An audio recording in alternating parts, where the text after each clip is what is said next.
안녕하세요. 건강과 관련된 뉴스를 쉽고 재밌게 전해드리는 하약사의 건강 뉴스 시간입니다. 저는 하봉수 약사고요. 오늘은 11월 22일자 한국일보 기사인데요. 눈 중풍으로 불리는 망막 혈관 폐쇄증 5년 새 24% 증가 이런 내용의 기사가 있어서 그 좀 생소한 질환이긴 하지만 망막 혈관 폐쇄증이라는 그런 질환에 대해서 한번 말씀을 나눠보는 시간을 가지려고 합니다. 근데 최근 이제 겨울철이 되면서 추워지고 있어가지고 비슷한 질환이라고 할 수 있는 심근경색에 관한 기사도 좀 있었는데요. 11월 22일자 뭐 헬스 조선에서 뭐 사망 부르는 심근경색 뭐 이 증상이 전조신호 뭐 이런 심근경색과 관련된 기사도 있었는데요. 일단 오늘은 망막 혈관 폐쇄증이란 질환에 대해서 말씀을 드리려고 하는데 요게 이제 최근에 그 한 5년 사이에 한 24% 증가했다고 합니다. 그 이제 환자 수로만 보면 2017년에 6만 311명이었는데 2021년에는 7만 5천 명으로 5년 새 24%나 증가했다 이런 기사가 났는데요. 그 망막 혈관 폐쇄증이라는 건 말 그대로 이제 우리 눈에 망막이 있죠. 망막에 그 혈액을 공급하는 그 혈관이 막혀서 생기는 질환이라고 할 수 있는데요. 사실 혈관이 막혀서 생기는 질환이기 때문에 뭐 뇌졸중이라든가 뭐 심근경색이라든가 이런 게 다 비슷한 질환이라고 할 수 있습니다. 그래서 다 혈관이 막혀서 생기는 질환이기 때문인데요. 특히 이제 눈에 영양을 공급해주는 혈관이 막혀서 생기는 게 망막 혈관 폐쇄증이다.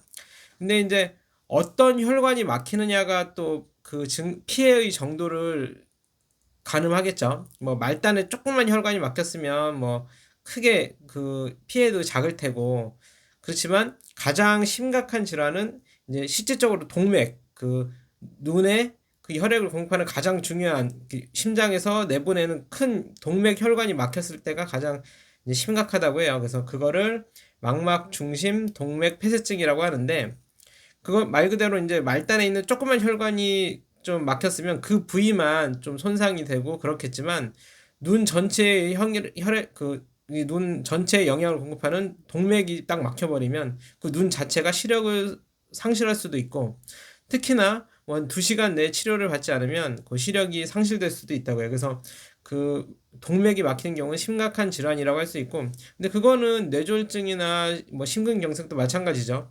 심근경색도 심장은 계속 뛰어야 하는데 그 심장에 영양을 공급해주는 그 혈관, 그러니까 심장이 우리 몸에 혈액을 우리 몸의 곳곳에 뿌려주기도 하지만 그 심장 자체도 그 근육이 있거든요. 그래서 그 근육도 계속 일을 해야 되니까 영양을 공급받아야 되는데 정작 심장에 영양을 공급해주는 혈관이 막혀버리면 심장이 움직일 수가 없겠죠. 그렇기 때문에 심장이 갑자기 심장 마비가 온다든지 그러면 사망이 이를 수도 있고 한 거니까요.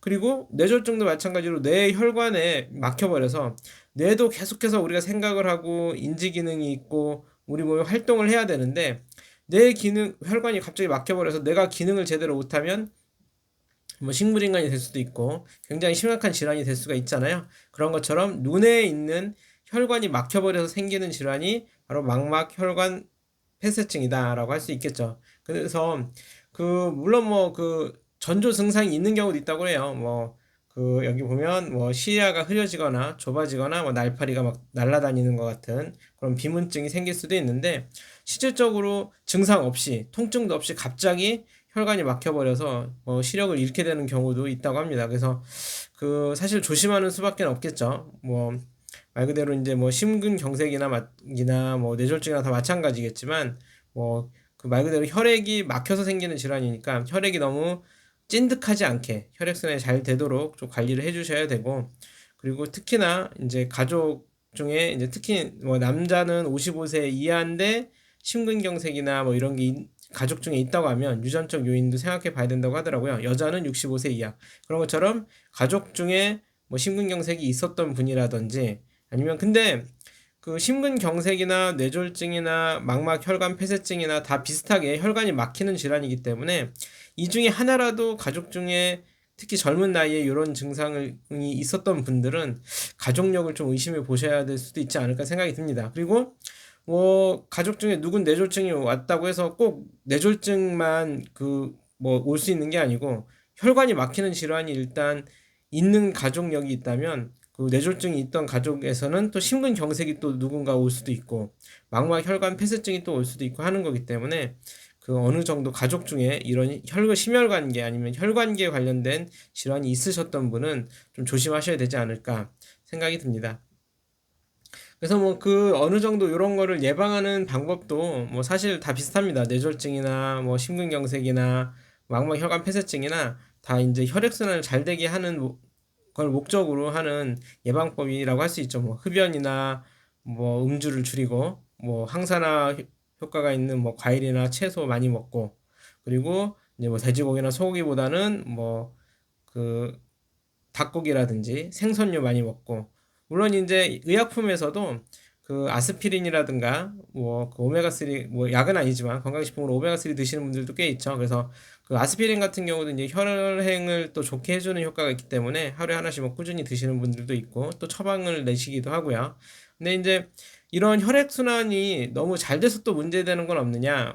근데 그 문제되는 경우가 있을 수 있죠. 뭐 아스피린 같은 경우 이제 어떻게 보면 혈액을 맑게 해주고 좀 묽게 해준다라고 할 수 있지만 또 그만큼 지혈이 좀 잘 안 될 수 있기 때문에 뭐 수술을 받으신다든지 아니면 뭐 이빨을 뽑는다든지 이런 출혈이 있을 상황에서는 미리 좀 아스피린을 중단하셔라 이렇게 병원에서도 아마 말씀을 하실 거예요. 그것처럼 이제 미리미리 그런 아스피린을 좀 중단하셔야 될 수도 있고 또 개인적으로는 평소엔 멍이 잘 들지 않았는데 아스피린이나 이런 뭐 여러 가지 혈행 관련된 건강식품이나 의약품을 많이 먹다 보니까 살짝만 부딪혀도 멍이 너무 잘 생긴다든지 그러면 조금 그런 혈행과 관련된 약들을 과다하게 먹는 건 아닌지 또 의사분하고 상의해서 양을 좀 조절해야 될 수도 있겠죠.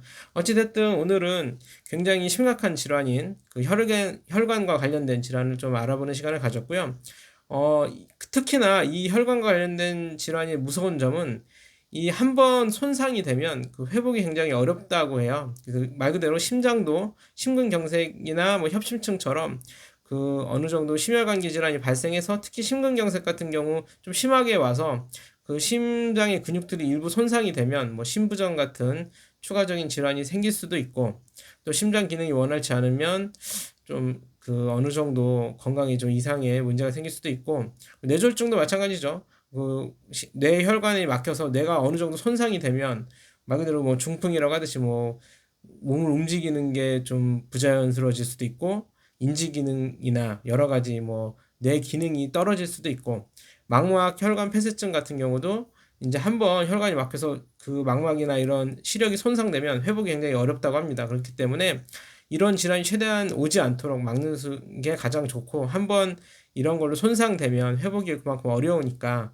조심하는 수밖에 없겠다 이런 생각이 듭니다. 그래서 항상 그 적절히 운동하시고 운동해서 혈액순환을 좀 도와주시고 그리고 뭐 짜지 않게 특히나 이제 고혈압이나 당뇨나 이상 지질혈증 이런 질환이 있으신 분들한테서 이런 심혈관계 질환, 이런 혈관계 질환이 많이 발생할 수 있다고 하니까요. 이제 그런 특히나 고혈압이나 당뇨 있으신 분들은 더더욱 조심하셔서 그리고 특히나 요즘 겨울철에는 이 혈관이 수축하면서 혈관이 좁아지면서 이런 혈관계 질환이 많이 발생할 수 있다고 하니까요. 그 몸을 좀 따뜻하게 하시고 갑자기 추운데 노출되지 않도록 신경 써주시는 게 좋을 것 같습니다. 오늘은 이 망막 혈관 폐쇄증에 대해서 좀 알아보는 시간을 가졌고요. 다음에 또 더 좋은 내용으로 그 찾아뵙도록 하겠습니다. 영상이 마음에 드셨다면 구독, 좋아요, 알림 설정 부탁드리고요. 각 분야에서 그냥 약사로서 그냥 친근하게 또 편하게 말씀드린 내용이다 보니까 몇 가지 또 전문가의 의견을 더 존중해야 된다는 점도 말씀드립니다. 감사합니다.